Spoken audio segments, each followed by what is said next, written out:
নির্বাচন যত দেরি হবে ওগুলো সমস্যা স্বৈরাচারের সময় শুরু হয়েছিল, স্বৈরাচার করে গিয়েছে, এই সমস্যার গিট্টু আরো বৃদ্ধি পাবে। আগামী সংসদ নির্বাচন নিয়ে এবার যা বললেন বিএনপির ভারপ্রাপ্ত চেয়ারম্যান জনাব তারেক রহমান। গত 5ই আগস্ট গণ অভ্যুত্থানের মাধ্যমে তৎকালীন আওয়ামী লীগ সরকারের পতন ঘটে। পরবর্তীতে 8ই আগস্ট অন্তর্বর্তীকালীন সরকার গঠিত হয় এবং অন্তর্বর্তীকালীন সরকার প্রধান হিসাবে দায়িত্ব গ্রহণ করেন ডক্টর মোহাম্মদ ইউনূস। তো প্রায় 4 মাসের কাছাকাছি হয়ে গেল অন্তর্বর্তীকালীন সরকার দেশ পরিচালনার কাজ করছেন।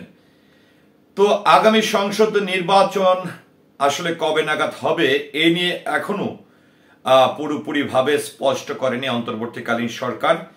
তবে তারা বিভিন্ন সময় আমরা দেখেছি উপদেষ্টা মণ্ডলীর যারা সদস্য রয়েছেন, এমনকি যিনি প্রধান উপদেষ্টা রয়েছেন ডক্টর মোহাম্মদ ইউনূস মহোদয়, তিনিও বলেছেন আগে সংস্কার কাজ করে দেন সংসদ নির্বাচন হবে এমনটা। আরেকটি তিনি আসলে উদাহরণস্বরূপ যেটি বলেছে যে একটি ট্রেন যেতে হলে প্রথমে লাইনটিকে ক্লিয়ার করতে হবে এবং এই লাইনটি তৈরি করতে হবে, তাহলেই কেবলমাত্র ট্রেনটি যে লাইনটি দিয়ে যাবে সে সঠিক গন্তব্যে পৌঁছাতে পারবে যখন লাইনটি ঠিক থাকবে, এমনটাও তিনি কিন্তু বলেছেন।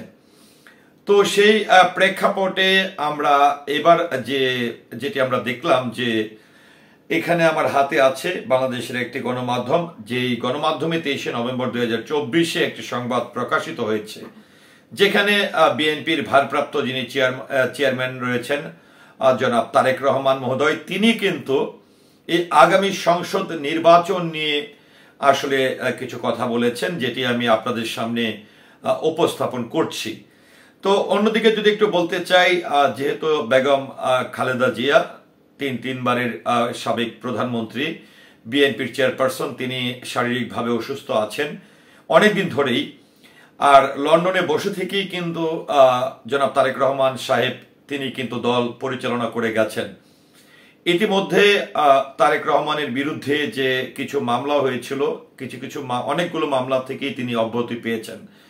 তো এবার আগামী সংসদ নির্বাচনকে কেন্দ্র করে বা অন্তর্বর্তী সরকারের আসলে সামনে নির্বাচনটি কি করা উচিত, কবে নাগাদ দেওয়া উচিত, এটি নিয়ে তিনি কিছু কথা বলেছেন, যা আমি আপনাদের সামনে উপস্থাপন করছি। দেশের নির্বাচন যতই দেরিতে হবে ততই ষড়যন্ত্র বৃদ্ধি পাবে বলে মন্তব্য করেছেন বিএনপির ভারপ্রাপ্ত চেয়ারম্যান জনাব তারেক রহমান। শনিবার দুপুরে চুয়াডাঙ্গা টাউন ফুটবল মাঠে আয়োজিত জেলা বিএনপির সম্মেলনে ভার্চুয়ালি প্রধান অতিথি হিসাবে বক্তব্য দেন জনাব তারেক রহমান এবং বক্তব্যে তিনি এই কথাটি বলেন। তারেক রহমান বলেন, দেশের নির্বাচন যত দেরি হবে ততই ষড়যন্ত্র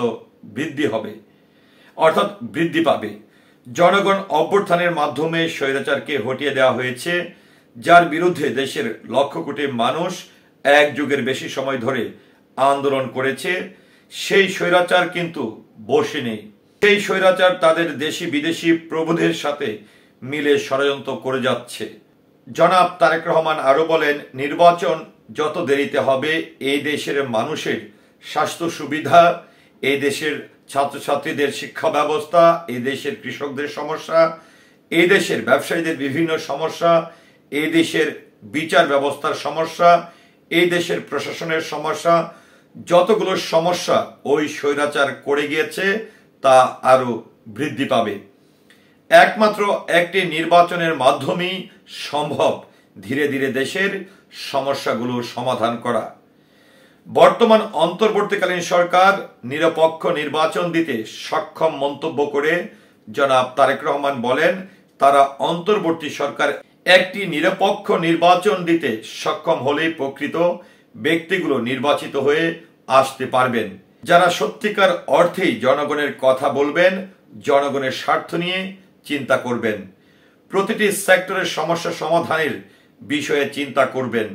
একটি প্রকৃত নির্বাচনের মাধ্যমে যদি প্রকৃত জনপ্রতিনিধিরা নির্বাচিত হন তাহলেই একমাত্র সম্ভব। বিএনপির নেতাকর্মীদের উদ্দেশ্যে জনাব তারেক রহমান বলেন, দেশবাসী বিএনপিকে দায়িত্ব দিতে চায়। দায়িত্ব নিতে হলে দায়িত্বশীল ভূমিকা পালন করতে হবে। দায়িত্ব নেয়ার মতন নিজেকে যোগ্য করে গড়ে তুলতে হবে। আগামী দিনে চুয়াডাঙ্গার কারা নেতৃত্ব দেবেন সেই নেতা যেমন বাছাই করে নেব, তেমনই আসুন আজ সকলে মিলে প্রতিজ্ঞাবদ্ধ হই। আমরা যে যেই পর্যায়ে নেতা বা কর্মী হয়ে থাকি না কেন, সেটা বড় কথা না। আপনি একজন বিএনপির কর্মী, আপনি একজন শহীদ জিয়ার সৈনিক, তাই সবাইকে দায়িত্বশীল ভূমিকা পালন করতে হবে। আপনাকে বুঝতে হবে আপনার কাছে আপনার এলাকার মানুষের প্রত্যাশা কি এবং অনুধাবন করে কাজ করতে হবে। বিএনপির শীর্ষ এই নেতা আরো বলেন, আজকে আমাদের সংগঠনকে গড়ে তুলতে সম্মেলন যেমন প্রয়োজন, প্রকৃত নেতৃত্ব ও ভবিষ্যতে নেতৃত্ব গড়ে তুলতে সম্মেলন যেমন প্রয়োজন, একইভাবে বাংলাদেশকে যদি গড়ে তুলতে হয়, বাংলাদেশের মানুষের ভাগ্যের যদি পরিবর্তন করতে হয়, সেই কাজ যদি শুরু করতে হয়, আবার যদি আমাদের খাল খনন কর্মসূচি শুরু করতে হয়, আবার যদি শিল্প বিপ্লব শুরু করতে হয়, আবার যদি আমাদের কৃষকের সমস্যা সমাধান করতে হয়, অবশ্যই দরকার প্রকৃত জনপ্রতিনিধি যারা দেশের স্বার্থে কথা বলবে, মানুষের কথা বলবে, এবং তার জন্য প্রয়োজন নির্বাচন। এই কথাটা পরিষ্কারভাবে আজকে আমাদের তুলে ধরতে হবে অন্তর্বর্তীকালীন সরকারের কাছে, তুলে ধরতে হবে বাংলাদেশের মানুষের কাছে। কারণ পৃথিবীতে যে সকল গণতান্ত্রিক দেশ আছে তারা এই গণতন্ত্র চর্চার মাধ্যমেই ধীরে ধীরে তাদের দেশের অনেক সমস্যা সমাধান করেছেন। সকাল 10:40 জাতীয় সঙ্গীতের মাধ্যমে জাতীয় পতাকা উত্তোলন শেষে বেলুনুরের সম্মেলনের আনুষ্ঠানিকতা শুরু হয়। বিএনপির মহাসচিব মির্জা ফখরুল ইসলাম আলমগীর সম্মেলনের উদ্বোধন করেন। মহাসচিব সহ নেতারা মঞ্চে আসন গ্রহণের পর জাতীয়তাবাদী সামাজিক সাংস্কৃতিক সংস্থার জাসাস পরিবেশনায় দলীয় সঙ্গীত পরিবেশনা করা হয়। উক্ত সম্মেলনে অন্যান্যদের মধ্যে বিএনপির ভাইস চেয়ারম্যান শামসুজ্জামান দুলু ও নিতাই রায় চৌধুরী, ভারপ্রাপ্ত সাংগঠনিক সম্পাদক অনিধ্য ইসলাম, সহসাংগঠনিক সম্পাদক জয়ন্ত কুমার কুণ্ডু, জাতীয় নির্বাহী কমিটির সদস্য আজিজুল বাড়ি, চুয়াডাঙ্গা জেলা বিএনপির সদস্য সচিব শরীফুজ্জামান, মেহেরপুর জেলা বিএনপির সভাপতি মাসুদ অরুণ ও সাধারণ সম্পাদক আমজাদ হোসেন এবং কুষ্টিয়া জেলা বিএনপির সভাপতি সৈয়দ মেহেদী হাসান রুমি বক্তব্য দেন। সম্মেলনের শুরুতে দলের প্রয়াত নেতা কর্মীদের স্মরণের শোক প্রস্তাব উত্থাপন করেন জেলা বিএনপির আহ্বায়ক কমিটির সদস্য ওয়াহিদুজ্জামান। ছাত্র জনতার আন্দোলনের শহীদ এবং বিএনপি ও সহযোগী সংগঠনের প্রয়াত সদস্যদের আত্মার মাগফিরাত কামনা করে দোয়া করা হয়। সাংগঠনিক প্রতিবেদন উপস্থাপন করেন জেলা বিএনপির সদস্য খন্দকার আব্দুল জব্বার। শুভেচ্ছা বক্তব্য দেন জেলা স্বেচ্ছাসেবক দলের সাধারণ সম্পাদক এম এ তালহা, জেলা ছাত্র দলের সভাপতি শাহজাহান খান, জাসাসের চুয়াডাঙ্গা জেলা শাখার সাধারণ সম্পাদক সেলিমুল হাবিব, জেলা যুব দলের সাধারণ সম্পাদক সাইফুল রশিদ, জেলা মৎস্যজীবী দলের সভাপতি কামরুজ্জামান, জেলা মহিলা দলের সভানেত্রী রইফুন নাহার, জেলা শ্রমিক দলের সভাপতি এম জেনারেল ইসলাম ও জেলা কৃষক দলের সাধারণ সম্পাদক তবারক আলী। জনাব তারেক রহমান ভার্চুয়ালি আসলে চুয়াডাঙ্গার নেতৃবৃন্দদের সঙ্গে তিনি যে আসলে সম্মেলনটি করেছেন এবং যে জনসভাটি করেছেন, সেখানে তিনি আসলে যে বিষয়টিকে আসলে প্রাধান্য দিয়েছেন সেটি হচ্ছে যে যত তাড়াতাড়ি সম্ভব জনগণের ভোটের মাধ্যমে একটি নির্বাচিত সরকার গঠন করা, আর যত বেশি দেরি হবে ততই আসলে এই দেশকে নিয়ে, এই দেশের মানুষকে নিয়ে, রাষ্ট্র নিয়ে ষড়যন্ত্র বেড়ে যাবে।